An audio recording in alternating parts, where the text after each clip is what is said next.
Dearest friends, ఈ రోజు మరొక థాట్ఫుల్ టాపిక్ కి మీ అందరికి ప్రేమపూర్వక స్వాగతం. అదే greatness of the Holi Bible, పరిశుద్ధ గ్రంథమైన బైబిల్ యొక్క గొప్పతనం పార్ట్ 5. ఈ రోజు మనం ప్రపంచ ప్రఖ్యాతిగాంచిన 5 రకాల వ్యక్తులు బైబిల్ గ్రంథం గురించి ఏం చెప్పారో తెలుసుకుందాం. దానికంటే ముందు friendly reminder, please subscribe our channel. Very first, one of the presidents of United States, Benjamin Harrison, 23వ యునైటెడ్ స్టేట్స్ ప్రెసిడెంట్, తను ఈ విధంగా చెప్తున్నాడు: దేవుని వాక్యం నుండి జీవితమును మధురంగా చేసే ఒక వ్యవస్థ ఏర్పడింది. ఇవి ఎంత చక్కటి మాటలు! ఇక్కడ ఒక విషయాన్ని గ్రహించమని మీ అందరినీ డెస్పరేట్ గా బ్రతిమలాడుతున్నాను. ప్రస్తుత ప్రపంచం మహా గొప్ప మోసగాడైన సాతాను స్వాధీనంలో ఉంది. వాడు ఈ లోకమును ఒక వ్యవస్థతో నడిపిస్తున్నాడు. వాడు హింస, దౌర్జన్యం, దురాశ, తిరుగుబాటు, మోసం, అక్రమం, ఆశయం, అబద్ధాలు, కామం, లోభం, అధికార దాహం, సొంత మహిమ మరియు ధనదాహం, ఇవన్నీ వాడి యొక్క వ్యూహాలు. వాటితోనే ఈ ప్రపంచ వ్యవస్థను నడిపిస్తున్నాడు. వీటన్నింటికి ఈ లోకంలో శిక్షలున్నాయి. అలాంటప్పుడు జీవితం మధురంగా ఎలా ఉంటుంది? వీటన్నింటిని మించినది బైబిల్ బోధనతో కూడిన జీవితం. అది అతి మధురం. దానికి విరోధమైన నియమం ఏదీ లేదు. రెండవ వ్యక్తి ఒక ప్రపంచ నాయకుడు, విలియం గ్లాడ్స్టోన్.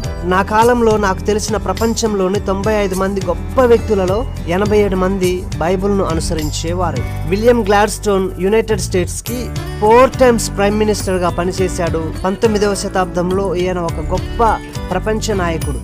మూడవ వ్యక్తి ఒక సైన్యాధిపతి, డగ్లస్ మాకార్థర్. తన మాటల్లో, నమ్మండి సార్, రోజంతా ఎంత అలసిపోయినా కూడా ఒక్క రాత్రి కూడా నేను పడుకునే ముందు బైబిల్ చదవకుండా నిద్రపోయిన రాత్రి లేదు. ఇతను అమెరికాకు ఖ్యాతి నొందిన సైన్యాధిపతి. 2వ ప్రపంచ యుద్ధంలో మరియు కొరియన్ వార్లో నాయకత్వం వహించాడు.